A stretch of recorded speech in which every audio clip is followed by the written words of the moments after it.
ਮੌਸੀਕੀ ਦੀ ਜਿਹੜੀ ਗੱਲ ਹੈ, ਜਿਹਨੂੰ ਅਸੀਂ ਜਿਵੇਂ ਅਸੀਂ ਕਿਸੇ ਗੱਲ ਨੂੰ ਦੂਜੀ ਗੱਲ ਨਾਲ ਜੋੜਦੇ ਹਾਂ, ਕਿਸੇ ਇੱਕ ਡਿਸਿਪਲਿਨ ਨੂੰ ਦੂਜੇ ਨਾਲ ਜੋੜਨਾ ਪੈਂਦਾ ਹੈ, ਮੌਸੀਕੀ ਦੀ ਗੱਲ ਨੂੰ ਜੋੜਨਾ ਨਹੀਂ ਪੈਂਦਾ ਮਿੱਟੀ ਨਾਲ। ਇਹ ਸਾਨੂੰ ਜੁੜੀ ਹੋਈ ਸੂਰਤ 'ਚ ਹੀ ਮਿਲਦੀ ਹੈ। ਉਹ ਕਿਵੇਂ ਜੁੜੀ ਹੈ? ਅਮੂਮਨ ਅਸੀਂ ਸੁਣਦੇ ਹਾਂ ਕਿ ਜੀ ਲੋਕ ਮੌਸੀਕੀ ਤੋਂ ਅੱਗੇ ਮੌਸੀਕੀ ਟੁਰੀ, ਇਹ ਅਸੀਂ ਬਿਲਕੁਲ ਸੁਣਿਆ, ਬਹੁਤ ਸੁਣਿਆ। ਲੇਕਿਨ ਲੋਕ ਮੌਸੀਕੀ ਕਿੱਥੋਂ ਟੁਰੀ? ਇਹਦੀ ਜੜ ਕਿੱਥੇ? ਅਸੀਂ ਕਹਿਣਾ ਚਾਹੀਦਾ ਕਿ ਇਸ ਜੜ ਦੀ ਜੜ ਕਿੱਥੇ ਹੋਵੇ ਅਸਲ 'ਚ। ਉਹ ਮੇਰਾ ਖਿਆਲ ਹੈ ਕਿ ਇਸ ਗੱਲ ਨੂੰ ਸਮਝਣਾ ਬਹੁਤ ਜ਼ਰੂਰੀ ਹੈ।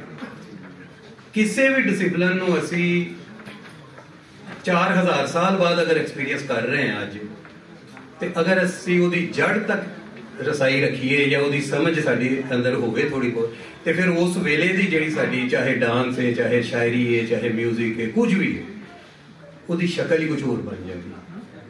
ਕਲਾਸੀਕੀ ਮੌਸੀਕੀ ਤੇ ਉਹ ਹੈ ਹੀ ਇਸ ਤੋਂ ਕਲਾਸੀਕੀ ਮੌਸੀਕੀ ਕਿ ਉਹ ਐਟ ਦਾ ਸੇਮ ਟਾਈਮ ਐਸੇ ਵੇਲੇ ਨਾਲ ਵੀ ਜੁੜੀ ਜਿਸ ਵੇਲੇ ਤੁਸੀਂ ਉਹਨੂੰ ਮਾਣ ਰਹੇ ਹੋ, ਸੁਣ ਰਹੇ ਹੋ, ਕਰ ਰਹੇ ਹੋ ਸਾਰਾ ਕੁਝ।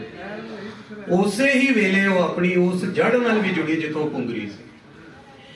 ਅਸੀਂ ਕੁਝ ਉਸ ਜੜ ਨੂੰ ਛੱਡ ਕੇ ਤੇ ਪੂਰਾ ਆ ਗਏ ਹਾਂ। ਤੇ ਮੇਰਾ ਇਹ ਮੰਨਣਾ ਹੈ ਕਿ ਜਿਹੜੀ ਚੀਜ਼ ਜ਼ਰੂਰਤ ਦੇ ਤਹਿਤ ਬਣਦੀ ਹੈ, ਜਿਵੇਂ ਅਸੀਂ ਇੱਕ ਬੜਾ ਮੁਹਾਵਰਾ ਸੁਣਿਆ, ਜ਼ਰੂਰਤ ਇਜਾਦ ਕੀ ਮਾਂ ਹੈ।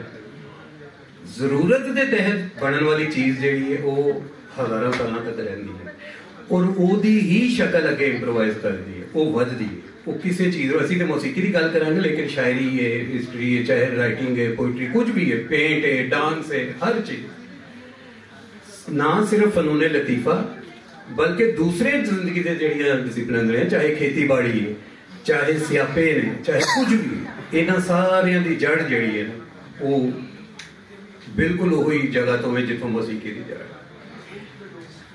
ਗੱਲ ਵੱਲ ਆਉਂਦੇ ਹਾਂ ਫੌਰਨ ਕਿ ਅਸੀਂ ਵੇਖਦੇ ਹਾਂ ਹਰ ਇਲਾਕੇ ਦਾ ਮਿਊਜ਼ਿਕ ਜਿਹੜਾ ਹੈ, ਮਿਊਜ਼ਿਕ ਦੀ ਖਾਸ ਇਸ ਤੋਂ ਗੱਲ ਕਰਾਂਗੇ, ਗੱਲ ਮੌਸੀਕੀ ਤੇ ਹੋ ਰਹੀ ਹੈ, ਬੋਲੀ ਦੀ ਵੀ ਗੱਲ ਤੁਸੀਂ ਕਰ ਸਕਦੇ ਹੋ, ਉਹ 20-25 ਕਿਲੋਮੀਟਰ ਬਾਅਦ ਬਦਲ ਰਹੀ ਹੈ। ਹਰ ਇਲਾਕੇ ਦੀ ਬੋਲੀ, ਹਰ ਇਲਾਕੇ ਦਾ ਮਿਊਜ਼ਿਕ, ਹਰ ਇਲਾਕੇ ਦਾ ਸਕ੍ਰਿਪਟ, ਰਾਈਟਿੰਗ ਜਿਹੜੀ ਤੁਸੀਂ ਦੇਖੋਗੇ, ਬੋਲਣਾ, ਲਿਖਣਾ, ਸੁਣਨਾ, ਇਹ ਇੱਕੋ ਹੀ ਚੀਜ਼ ਦੀਆਂ 3 ਕਿਸਮਾਂ ਨੇ। ਜਿਸ ਇਲਾਕੇ ਦੇ ਵਿੱਚ ਟੈਕਸਟ ਜਿਹੜਾ, ਸਕ੍ਰਿਪਟ ਜਿਹੜਾ, ਉਹ ਗੁਲਾਈ 'ਚ ਲਿਖਿਆ ਜਾਂਦਾ ਹੋਵੇਗਾ, ਉੱਥੋਂ ਦਾ ਬੋਲੀ ਜਿਹੜੀ ਹੈ, ਗੱਲਬਾਤ, ਉੱਥੋਂ ਦੇ ਇਮੋਸ਼ਨਸ, ਉੱਥੋਂ ਦੇ ਗੱਲ ਕਰਨ 'ਚ ਵੋਲੀਅਮ ਦਾ ਇਸਤੇਮਾਲ, ਉਹ ਸਾਰਾ ਗੁਲਾਈਆਂ 'ਚ ਹੋਇਆ।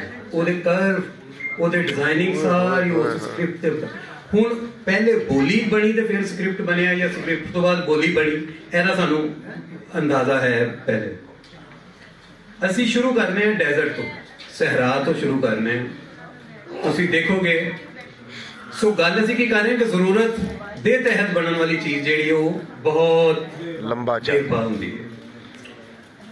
ਉਹਦੇ 'ਚ ਕੋਈ ਬਣਾਵਟ ਨਹੀਂ ਹੁੰਦੀ, ਆਰਟੀਫਿਸ਼ੈਲਿਟੀ ਕੋਈ ਨਹੀਂ, ਕੋਈ ਐਸੀ ਚੀਜ਼ ਨਹੀਂ ਹੁੰਦੀ, ਕੋਈ ਉਹਦੇ 'ਚ ਕੋਈ ਕਿਸੇ ਨੂੰ ਮੁਤਾਸਰ ਕਰਨ ਵਾਸਤੇ ਉਹਨੂੰ ਨਹੀਂ ਕਾਇਮ ਕੀਤਾ ਗਿਆ ਹੁੰਦਾ, ਉਹ ਆਪੇ ਪੁੰਗਰਦੀ, ਖੁਦ ਰੋ ਇੱਕ ਤਰ੍ਹਾਂ ਦਾ ਕਾਨੂੰਨ ਹੈ।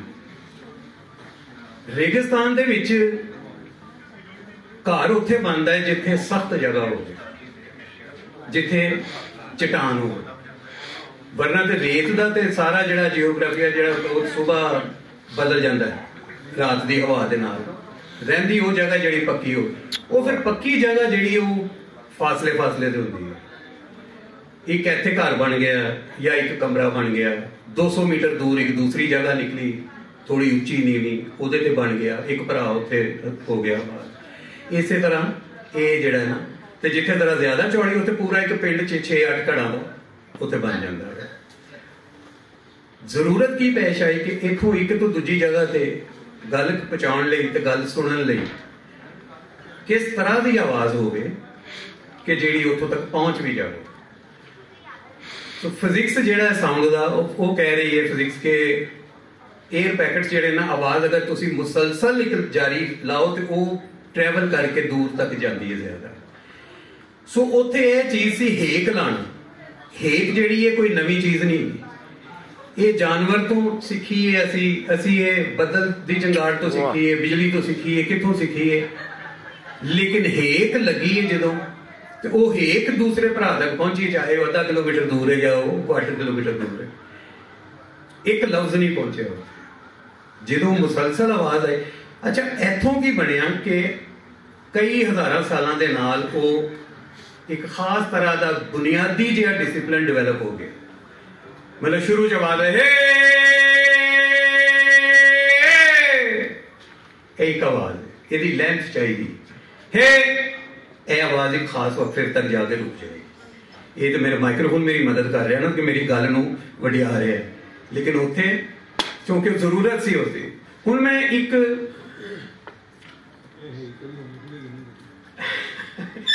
5 सेकंड लंबी अगर मैं आवाज लावां या 10 सेकंड लंबी, वो अगले कई सेकंड तक तुहाडी मैमोरी च रहेगी, मैं उन्होंने छड्ड भी देंगा।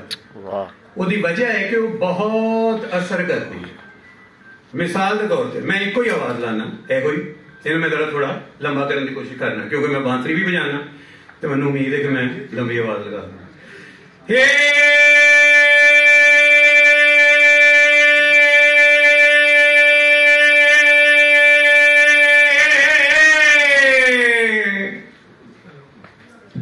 ये बहुत देर तक आवाज इस सुर जिस सुर ते मैं लाई है ये याद रहे। सो ये ट्रैवल करती आवाज, ये दूर तक जाती है, ते हवा के रुख के हिसाब नाल ते बहुत दूर तक जाती। इथों साडा म्यूजिक बनया कि अगर एडी लंबी आवाज है तो इन्हू थोड़ा जिहा डिजाइन जो बना लेता है, तो डिजाइन बनाना तो सानू सीखना नहीं पिया। ये तो दरख्तां दे पत्तियां ते डिजाइन है, रेत दे टीलियां ते डिजाइन बने, बदलों दे विच डिजाइन बने, हर चीज दे विच एक जिहड़ी कुदरती कशीदाकारी ते कुदरती जिहड़ी ओहदी डिजाइनिंग है वो ही पेंटिंग होई पई है सारी। तुसी एक मंजर एक पहाड़ी दे विच जाके वेखदे हो कुछ होर डिजाइन है, तू पहाड़ी दे उत्ते चढ़ के तो पूरा वेखदे तो डिजाइन बदल जाता, सारा कुछ तुहाडे सामने। ये सीखण दी लोड़ नहीं पई ते आवाज नूं भी डिजाइन दे। हुण तुसीं जिन्ना म्यूजिक सुनोगे राजस्थान दा रेगिस्तानी म्यूजिक जिथे दूर दूर बसती आवाज है, वो म्यूजिक कई हज़ार सालों तो हेक वाला म्यूजिक है, ਉਹਦੇ ਚ हेक सुनाई देगी ਤੁਹਾਨੂੰ। काफियां भी उतों ਦੀਆਂ ਬਣੀਆਂ हेक वालियां, उतों ਦਾ फोक ਬਣਿਆ ਉਹਦੇ ਚ हेकां सुनाई देणगीਆਂ, कोई भी ਤੁਸੀਂ सुन लोगे।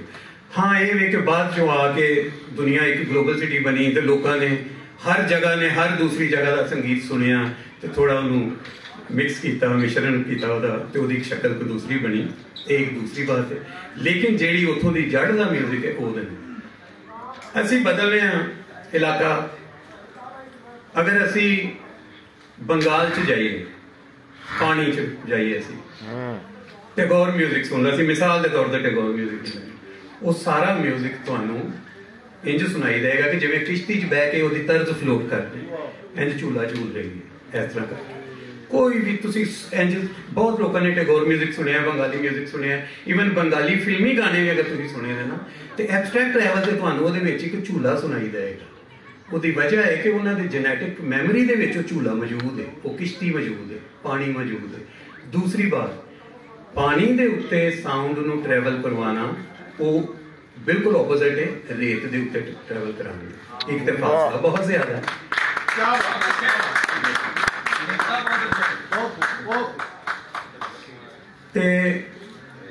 छोटी जिनी रेंज के होएगा, ਉਹਦੇ वास्ते ਤੁਹਾਨੂੰ बहुत दूसरे ऑक्टेव तीसरे ऑक्टेव ते जाने की लोड़ नहीं। मिसाल ਜਿਹੜੀ है वो ਅਸੀਂ ऑलरेडी सुनिया ने, कोई गा के दसन की मिसाल ने, ਅਸੀਂ बंगाली म्यूजिक बहुत सुनिया है सब लोगों ने किसी ना किसी तरह। इवन 65 तो पहले 60 तो पहले ਜਿਹੜਾ ਵੇ पाकिस्तान फिल्म इंडस्ट्री भी बंगाली म्यूजिक का बहुत असर सी, उस तो बाद भी रहा है। लेकिन वो तुसी जेड़ा भी सुनोगे, SD बर्मन सुनोगे, RD बर्मन सुनोगे, टैगोर म्यूजिक सारा सुनोगे, जिन्ना भी असी बशीर अहमद का म्यूजिक सुनने जो पाकिस्तान च सन, बांग्लादेशी रोगन घोष का म्यूजिक सुनने, वो सारे च सानू एक झूला सुनाई देगा और उसकी रेंज बहुत थोड़ी और सोन बहुता सुनाई देगा। बहुती रेंज च सोन बनाना एक दूसरी बात, वो वास्ते उत्थे रहना पेगा तुहानू। थोड़ी रेंज च सोन बनाने वास्ते उस जगह ते रहना पेगा जिथों दी चीज है, जिथों का एलिमेंट। इसके बाद असी पहाड़ च आने, बहुत लंबा नहीं करांगा और मेरे वास्ते खुशी की गल होगी कि मेरी गल नूं कंक्लूड मेरे उस्ताद साहब करन, उस्ताद परवेज तारड़ साहब।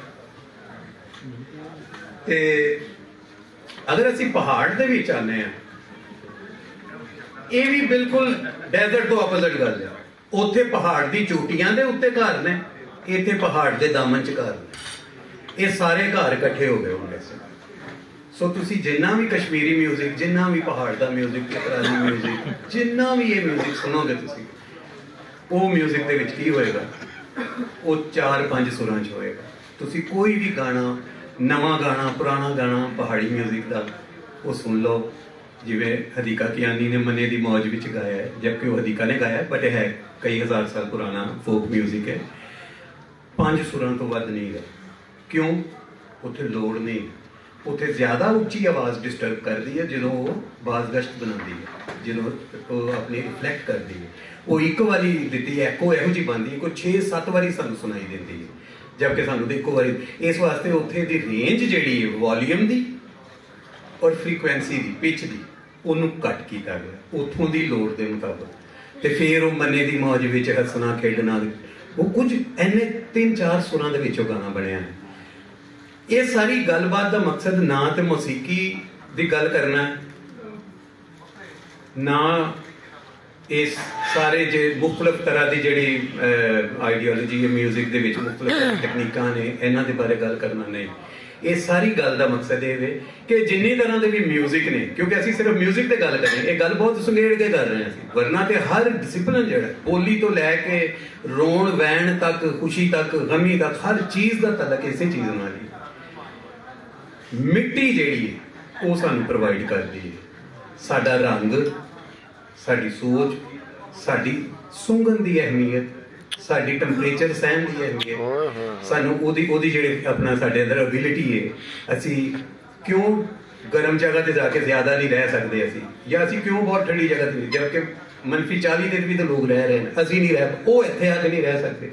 ਇਹਦਾ मतलब है कि जिहड़ी उत्थों की मिट्टी है, उत्थों की जमीन है, उत्थों का सरफेस है जिहड़ा, उन्होंने उन्होंने एक खास तरह बनाया है। वो असल च वो इंसान भी उस बीज चों निकले, उस जगह के बीज चों। ओदा गावन, ओदा हसन, ओदा रोवन, ओदा मरण, जीवन, हर चीज़ मैं गिना नहीं सकता, हर चीज़ ओदा तलक जिहड़ा है, मतलब वो पहनावे तक, इमारतां तक, हर चीज़ तक। असी बर्फ वाले इलाके इंज की छत तो नहीं बना सकते। ਇਹਦਾ मतलब उस जगह ने वो छत की जांच दसी कि इतने इंज की छत बने, वरना बर्फ नाल डिग जाएगी।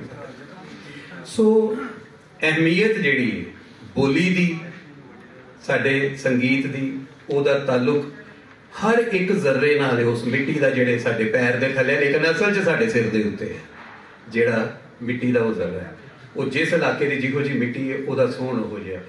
एक कॉमन गल, तुसी अफ्रीका का क्लासिक जिहड़ा फोक म्यूजिक भी सुन लो, तुसी सिंधी फोक म्यूजिक सुन लो, जिन्ने भी दुनिया पूरी जिहड़ा संगीत जमीन नाल जुड़िया है, ਉਹਦੇ ਚ ਤੁਹਾਨੂੰ कम अज कम एक चीज़ तो ज़्यादा सारा इंज लगेगा कि कोई एक ਇਹਦੇ ਨਾਲ एक जुड़त मौजूद है।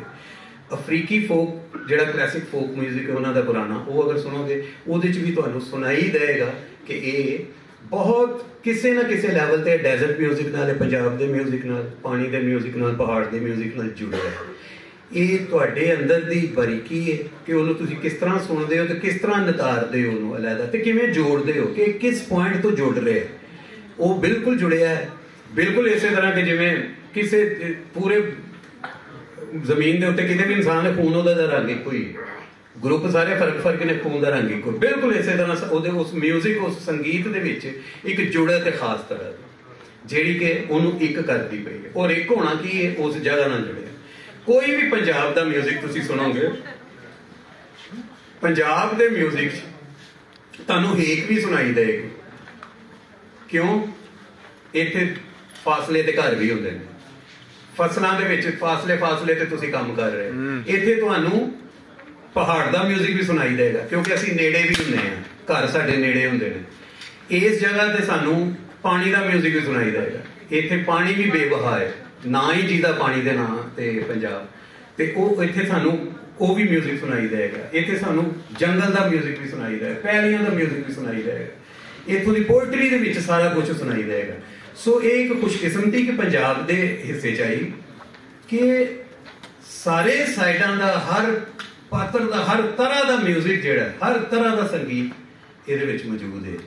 इहदी शायरी दे विच हर तरह का रंग मौजूद है। इहदे डांस दे विच इन्ने डांस ने जिस खिते दे विच जिहड़ी टाइप ऑफ म्यूजिक है, जिवें चेती चेतर दे नाल है, असीं कजरी गाने आ, कजरी दा खास जिहड़ा वे ओहदा ताल्लुक है ऐसी ठुमरीनुमा गीत जिहदे च मौसम दे हवाले नाल जिक्र किया गया हो। कितनी टू दी पॉइंट गल हो गई कि गावन है पर ਉਹਦੇ ਚ सावन भादों कुछ इस तरह का मौसम का जिक्र जरूर होना चाहिए, वो कजरी कहलाएगा। कि कितना रिच किस्म का साडा कि हर फसल का अलहदा संगीत है, मरण के अलहदा गाने ने। मरना वैन जिहड़ा है असल च संगीत है, क्योंकि असी अपने इंतहाई जिहड़े जज्बात ने ਉਹਦਾ इजहार हले तक भी लफ्जां च करन तो कासर ही गए, असी लफ्जां च नहीं कर सकते। तुसी किवें दस सकते हो कि एक बंदे नूं इन्नी दर्द हो रही है सिर च पेट च किते भी, तो ਉਹਨੂੰ ਕਿਹਾ ਜਾਵੇ ਕਿ ਤੂੰ सिर्फ लफ्जां च दसना। ਅਸੀਂ लफ्जां च नहीं दसांगे, ਅਸੀਂ साउंड च दसने हैं। साउंड की है? साउंड साडी ਉਹ ਧਰਤੀ है, ਉਹ जगह, ਉੱਥੋਂ ਦੇ ਬੱਦਲਾਂ ਦੀ ਆਵਾਜ਼, ਉੱਥੋਂ ਦੀ ਬਿਜਲੀ ਦੀ, ਉੱਥੋਂ ਦੇ ਡੰਗਰਾਂ ਦੀ ਆਵਾਜ਼, ਉੱਥੋਂ ਦੇ ਜ਼ਲਜ਼ਲੇ ਦੀ ਆਵਾਜ਼, ਉਹ ਸਾਊਂਡ ਹੀ ਸਾਡੇ ਅੰਦਰ ਹੈ। ਸਾਊਂਡ ਅਸੀਂ ਮਾਂ ਦੇ ਪੇਟ ਚੋਂ ਨਿਕਲਦੇ ਹੀ ਪੈਦਾ ਕਰਨੀ ਹੈ। ਗੱਲ ਅਸੀਂ 1.5 ਸਾਲ ਬਾਅਦ ਕਰਨੀ ਸ਼ੁਰੂ ਕਰਨੀ ਜਾਂ 2 ਸਾਲ ਬਾਅਦ ਕਰਨੀ। ਇਹ ਹਲੇ ਤੱਕ ਇੰਨਾ ਡਿਵੈਲਪ ਨਹੀਂ ਹੋਇਆ ਕਿ ਜੰਮਦੇ ਹੀ ਅਸੀਂ ਗੱਲ ਕਰੀਏ, ਜਦਕਿ ਸਾਊਂਡ ਕਰਨੇ ਅਸੀਂ। ਮੌਸੀਕੀ ਕੀ ਹੈ? ਇਹ ਸਾਊਂਡ ਹੈ। ਮੇਰੀ ਨਜ਼ਰ 'ਚ ਸ਼ਾਇਰੀ ਵੀ ਇੱਕ ਸਾਊਂਡ ਹੈ, ਜਿਹਨੂੰ ਤੁਸੀਂ ਇੱਕ ਵਜ਼ਨ ਦੇ ਕੇ ਤੇ ਉਹਨੂੰ ਮੁਕੀਦ ਕਰ ਦਿੰਦੇ ਇੱਕ ਜਗ੍ਹਾ ਤੇ, ਤਾਂ ਸਾਰੀ ਗੱਲ ਇਕੱਠੀ ਹੋ ਜਾਂਦੀ ਹੈ। ਤੇ ਇਹਦੇ ਇਲਾਵਾ ਅਗਰ ਕੋਈ ਗੱਲ ਕੋਈ ਵਿੱਚੋਂ ਪੁੱਛਣਾ ਚਾਹੇ, ਕਿਉਂਕਿ ਮੈਂ ਇਸ ਕਾਬਲ ਨਹੀਂ ਕਿ ਮੈਂ ਦੱਸਾਂ, ਲੇਕਿਨ ਉਹਦੇ ਨਾਲ ਇੱਕ ਗੱਲ ਥੋੜੀ ਵੱਧ ਜਾਂਦੀ ਹੈ ਜੀ। ਤੇ ਮੇਰਾ ਖਿਆਲ ਸੀ ਕਿ ਅਸੀਂ ਉਸਤਾਦ ਸਾਹਿਬ ਨੂੰ ਕਹੇ ਕਿ ਇਸ ਗੱਲ ਨੂੰ ਕਨਕਲੂਡ ਕਰਨ, ਬਾਕੀ ਅਸੀਂ ਚੀਜ਼ਾਂ ਕਰ ਲਈਆਂ ਨੇ। ਤੇ ਤੁਸੀਂ ਜਿਵੇਂ ਸੰਗੀਤ ਸੁਣੋਗੇ, ਸ਼ਫਕਤ ਗਾਵਣਗੇ, ਸ਼ਫਕਤ ਗੱਲ ਵੀ ਕਰਨਗੇ ਆਪਣੀ ਕਾਫੀ ਦੇ ਨਾਲ ਇਸੇ ਵੇਰਵੇ ਤੇ ਇਹਦੇ ਵਾਸਤੇ ਮੈਂ ਤੁਹਾਨੂੰ ਇੱਕ ਰਿਕਮੈਂਡ ਕਰਾਂਗਾ, ਇੱਕ ਛੋਟੀ ਜਿਹੀ ਰਿਕਾਰਡਿੰਗ ਵੀ ਮੈਂ ਗੱਲ ਕਰਨਾ।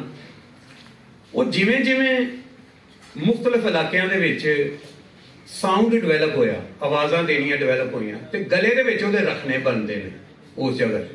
ਜਦੋਂ ਮੈਂ ਹੇਕ ਲਾਵਾਂਗਾ ਤੇ ਮੇਰੇ ਗਲੇ 'ਚ ਤੇ ਮੇਰੀ ਮੈਮਰੀ ਦੇ ਵਿੱਚ ਇੱਕ ਖਾਸ ਤਰ੍ਹਾਂ ਦਾ ਚੀਜ਼, ਬਿਲਕੁਲ ਉਹ ਚੀਜ਼ ਕਿ ਜਿਵੇਂ ਮੇਰਾ ਅੰਗ ਢੰਗ ਬੋਲਣਾ ਚਾਲਣਾ ਮੇਰੇ ਬਾਪ ਵਰਗਾ, ਮੇਰੇ ਦਾਦੇ ਵਰਗਾ ਹੋਏਗਾ, ਜਾਂ ਮੇਰੇ ਇਲਾਕੇ ਵਰਗਾ ਹੋਏਗਾ, ਫਿਰ ਉਸ ਤੋਂ ਬਾਅਦ ਮੇਰੇ ਸ਼ਹਿਰ ਵਰਗਾ ਹੋਏਗਾ। ਇਸੇ ਤਰ੍ਹਾਂ ਜਦੋਂ ਅਸੀਂ ਹੇਕ ਲਾ ਕੇ ਗੱਲ ਕਰਨੇ ਆ, ਬਾਤ ਕਰਨਾ, ਉਹਦੇ ਵਿੱਚ ਉਹ ਇੱਕ ਢੰਗ ਬਣਦਾ ਸਾਡੇ ਗਲੇ ਦੇ ਵਿੱਚ। ਉਹਨੂੰ ਫਿਰ ਜਦੋਂ ਵਕਤ ਦੇ ਨਾਲ ਨਾਲ ਜਦੋਂ ਸਮਝਦਾਰ ਲੋਕ ਹਰ ਇਲਾਕੇ 'ਚ ਪੈਦਾ ਹੁੰਦੇ ਨੇ ਹਰ ਹਵਾਲੇ ਨਾਲ, ਉਹਨਾਂ ਨੇ ਫਿਰ ਜਦੋਂ ਉਹਨੂੰ ਉਸੇ ਸੁਰਾਂ ਨੂੰ ਲੈ ਕੇ, ਉਹਨਾਂ ਆਵਾਜ਼ਾਂ ਨੂੰ ਲੈ ਕੇ ਆਰਗੇਨਾਈਜ਼ਡ ਫਾਰਮ 'ਚ, ਔਰ ਜਦੋਂ ਕਿਸੇ ਡਿਸਿਪਲਿਨ ਦੇ ਵਿੱਚ ਤੁਸੀਂ ਕਵਾਨੀਨ ਪਾ ਦਿੰਦੇ ਹੋ, ਰੂਲਸ ਰੈਗੂਲੇਸ਼ਨ, ਉਹਦਾ ਮਤਲਬ ਇਹ ਹੁੰਦਾ ਹੈ ਕਿ ਉਹ ਮੁxtਲਫ ਇਲਾਕਿਆਂ 'ਚ ਹੁਣ ਐਜ਼ ਇਟ ਇਜ਼ ਤਕਰੀਬਨ ਇੱਕ ਸ਼ਕਲ 'ਚ ਫੈਲੇਗਾ। ਉਹ ਜਿਹੜੇ ਕਾਨੂੰਨ ਨਹੀਂ ਹੁੰਦਾ ਨਾ, ਉਹ ਇਹ ਕੰਮ ਕਰਨ 'ਚ ਅਹਿਮ ਰੱਖਦੇ ਕਿ ਉਹਨੂੰ ਇਕੱਠਾ ਕਰਨ 'ਚ ਰੱਖਦੇ ਨੇ, ਜਿਸ ਸ਼ਕਲ 'ਚ ਉਹਨੂੰ ਤਿਆਰ ਕਰ ਲਿਆ। ਚਾਹੇ ਉਹ ਤੁਸੀਂ ਸਾਲਨ ਪਕਾਉਣ 'ਚ ਵੀ ਕਹੋ, ਇਸੇ ਤੋਂ ਸਾਲਨ ਵੀ ਮੁxtਲਫ ਇਲਾਕਿਆਂ ਦੇ ਮਸ਼ਹੂਰ ਨੇ ਕਿ ਫਲਾਂ ਇਲਾਕੇ ਦਾ ਫਲਾਂ ਚੀਜ਼, ਫਲਾਂ ਦੀ ਫਲਾਂ, ਕਿਉਂਕਿ ਉਹ ਕੰਪੋਜੀਸ਼ਨ ਜਿਹੜੀ ਹੈ, ਇਨਗਰੀਡੀਐਂਟਸ ਦੀ ਜਿਹੜਾ ਮਿਕਸ ਕਰਨਾ ਹੈ, ਉਹਨੂੰ ਕਿਹੜੀ ਚੀਜ਼ ਪਹਿਲੇ ਪਕਾਣੀ ਹੈ, ਕਿਹੜੀ ਬਾਅਦ, ਜੋ ਕਿਹਨੂੰ ਤੜਕਾ ਲਾਣਾ, ਕਿਹਨੂੰ ਨਹੀਂ ਲਾਣਾ, ਕਿਹਨੂੰ ਭੁੰਨਣਾ ਹੈ, ਕਿਹਨੂੰ ਨਹੀਂ ਭੁੰਨਣਾ, ਇਹ ਸਾਰੀਆਂ ਚੀਜ਼ਾਂ ਦਾ ਤਲਕ। ਉਹ ਜਦੋਂ ਵੱਡੇ ਲੋਕਾਂ ਨੇ ਆ ਕੇ ਉਹਨੂੰ ਉਹ ਸਾਊਂਡਸ ਨੂੰ ਸੁਣ ਕੇ ਉਹਨਾਂ ਨੂੰ ਆਰਗੇਨਾਈਜ਼ ਫਾਰਮ 'ਚ ਉਹਦਾ ਇੱਕ ਨਾਂ ਰੱਖ ਦਿੱਤਾ। ਜਿਵੇਂ ਮਾਂਡ ਹੈ, ਮਾਂਡ ਰਾਜਸਥਾਨੀ ਰਾਗ ਕਿਹਾ ਗਿਆ, ਰਾਗ ਭੈਰੋਂ ਇਹ ਡੈਜ਼ਰਟ ਦੇ ਇਲਾਕੇ ਦੇ ਵਿੱਚ ਗਾਇਆ ਜਾਂਦਾ ਹੈ, ਦੇਸ ਡੈਜ਼ਰਟ 'ਚ ਗਾਇਆ ਜਾਂਦਾ ਹੈ। ਬਹੁਤ ਸਾਰੇ ਇਸ ਤਰ੍ਹਾਂ ਰਾਗ, ਉਸਤਾਦ ਸਾਹਿਬ ਜ਼ਿਆਦਾ ਅੱਛੇ ਤਰੀਕੇ ਨਾਲ ਇਹ ਗੱਲ ਦੱਸ ਸਕਦੇ ਨੇ। ਇਸੇ ਤਰ੍ਹਾਂ ਜਦੋਂ ਅਸੀਂ ਪੰਜਾਬ 'ਚ ਆਉਂਦੇ ਹਾਂ, ਪੰਜਾਬ ਦੇ ਆਪਣੇ ਰਾਗ ਨੇ, ਤਿਲੰਗ, ਪੀਲੋ, ਭੈਰਵੀ ਹੋਰ ਇਲਾਕਿਆਂ 'ਚ ਵੀ ਹੈ, ਪਰ ਉਹ ਫਿਰ ਮੈਂਸ਼ਨ ਕੀਤਾ ਜੀ ਇਹ ਪੰਜਾਬ ਅੰਗ ਦੀ ਭੈਰਵੀ, ਇਹ ਦਿੱਲੀ ਅੰਗ ਦੀ ਭੈਰਵੀ ਹੈ। ਉਹ ਸਾਰੇ ਇਸੇ ਤਰ੍ਹਾਂ ਪਾਣੀ ਦੇ ਇਲਾਕੇ 'ਚ ਜਾਂਦੇ ਹਾਂ ਅਸੀਂ, ਉੱਥੋਂ ਦੇ ਆਪਣੇ ਰਾਗ ਨੇ।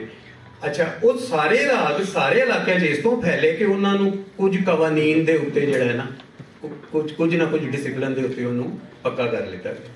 ਉਹ ਫਿਰ ਕੀ ਹੋਇਆ, ਉਸ ਇਲਾਕੇ ਦੇ ਰਾਗ ਇਸ ਇਲਾਕੇ 'ਚ, ਇਹਦੇ ਉਸ ਇਲਾਕੇ 'ਚ, ਉਹ ਸਾਰੇ ਇੱਕ ਕਾਮਨ ਬਣ ਗਏ, ਬਟ ਆਪਣੀ ਸ਼ਨਾਖਤ ਉਹਨਾਂ ਦੀ ਉਹਦੇ ਵਿੱਚ ਕਾਇਮ ਰਹੀ ਹੈ, ਬਰਕਰਾਰ ਰਹੀ। ਸੋ ਇਹ ਚੀਜ਼ ਹੈ। ਇਹਦੇ ਵਾਸਤੇ ਮੈਂ ਕਹਾਂਗਾ ਕਿ ਤੁਸੀਂ ਕਿਸੇ ਵੇਲੇ ਵੀ YouTube ਤੇ ਉਸਤਾਦ ਬੜੇ ਗੁਲਾਮ ਅਲੀ ਖਾਨ ਸਾਹਿਬ, ਮੇਰਾ ਖਿਆਲ ਉਸ ਤੋਂ ਵੱਡੀ ਐਗਜ਼ਾਮਪਲ ਇਸ ਚੀਜ਼ ਦੀ ਕੋਈ ਨਹੀਂ। ਉਹਨਾਂ ਨੇ ਪਹਿਲੇ ਮੁxtਲਫ ਇਲਾਕਿਆਂ ਦਾ ਫੋਕ ਗਾ ਕੇ ਦੱਸਿਆ, फिर दसिया कि किवें इहदे तो जयजयवंती बनया है, किवें इहदे तो आसा बनया है, किवें मांड बनया है, किवें फलाना राग बनया है। और वो इन्नी मेरी सारी गल एक पासे, उन्होंने 5-7 मिनट की रिकॉर्डिंग एक पासे, वो तुहानू ये सारी गल वाजिया करके दस देंगे ने। कुछ तुसीं ये संगीत जिहड़ा सुनोगे तुहानू इहदे च भी नजर आएगा, लेकिन मैं वैसे दस रहा कि एक बहुत आलीशान बजुर्ग की एक विच आ जाए और तुसीं जरूर सुनना। यूट्यूब पर तुसीं लिखोगे उस्ताद बड़े गुलाम अली खान फोक टू क्लासिकल एग्जाम्पल्स, कुछ इंज लिखो तो आ जाएगा। 5-7 मिनट का उन्होंने टुकड़ा है, तो वो इन्ना खूबसूरत है कि सानू बहुत सारिया गल्लां जिहड़ियां ने कई 100 साल दियां जिहड़ियां गल्लां ने इकट्ठियां करके उन्होंने 7 मिनटां च दस दित्तियां। तो मैं इहदे नाल अपनी गल खत्म करांगा ते अफजल साहब